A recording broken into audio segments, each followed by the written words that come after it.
This is One Broke Gamer Girl, and this is my review of Puzzle Showdown 4K for the PlayStation 4. As I said in my previous reviews, a few weeks ago I picked up 4 games that were on sale, and this was one of them. There are links in the description for the reviews of the games that I already finished, which were Baseball Riot and Tina's Toy Factory. I'd also been watching this game for a while now because of my love for puzzles. The only thing with actual puzzles is that once you're done, you either take them apart after spending hours doing them or put them together and try to store them somewhere.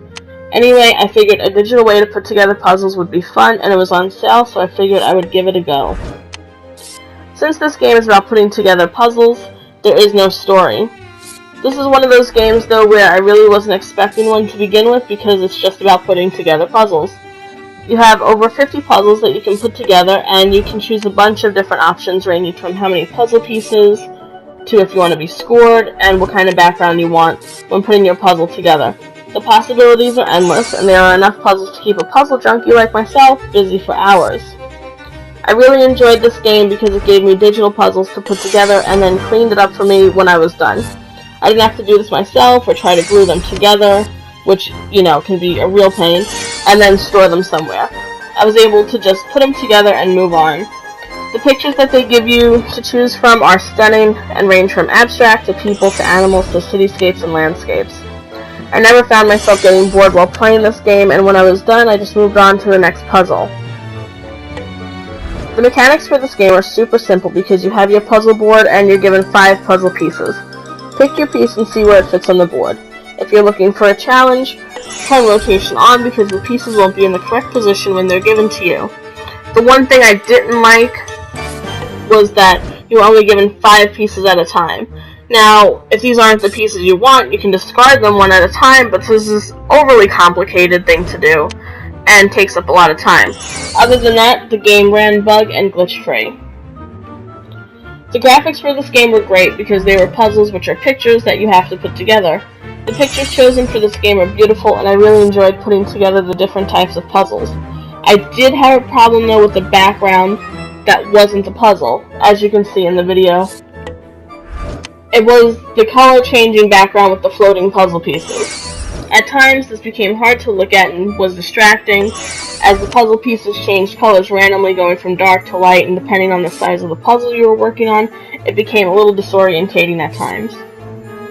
Finish this game, which isn't a hard thing to do, and you'll walk away with 16 regular trophies and a platinum trophy. Not a bad deal if you ask me. The trophies are super simple and you'll get them just by playing. There are a few trophies that require some co-op play, a trophy based on time, and a grindy type of trophy. The grindy type of trophy is fine because you'll have to complete 50 puzzles. If you use the 28-piece puzzle, you can blow through this in less than an hour. The co-op trophies aren't bad, and if anything, you'll only struggle with the time limit trophy, which requires you to put together a 510-piece puzzle in less than 2 hours. I noticed the co-op portion of this game after I purchased it and cringed at the thought of playing co-op. Shout out to LMD for helping me with these trophies and then sticking around even after the trophies were earned. I found the co-op to be fun, as it became a competition to see who could place the most amount of puzzle pieces and score the most points. Who knew that putting together a puzzle with someone would actually be that much fun? Overall, I give this game a 4 out of 5. What's great about this game? You get to put together puzzles without having to think about what you're going to do with them afterwards. There are a bunch of different puzzles to work on, and not only are there different types of puzzles, but they're all beautiful. Also, the co-op mode is actually fun because it turns puzzle creating into a competition, if you want, and who doesn't love some good competition. What's not so great about this game? You only get 5 puzzle pieces at a time, and it's really a pain to discard them and get another random puzzle piece, instead of being able to choose which piece you want next. Also, after you finish all of the puzzles and do everything this game has to offer, there isn't a replay value. If you're a fan of putting together puzzles, then this is the perfect game for you.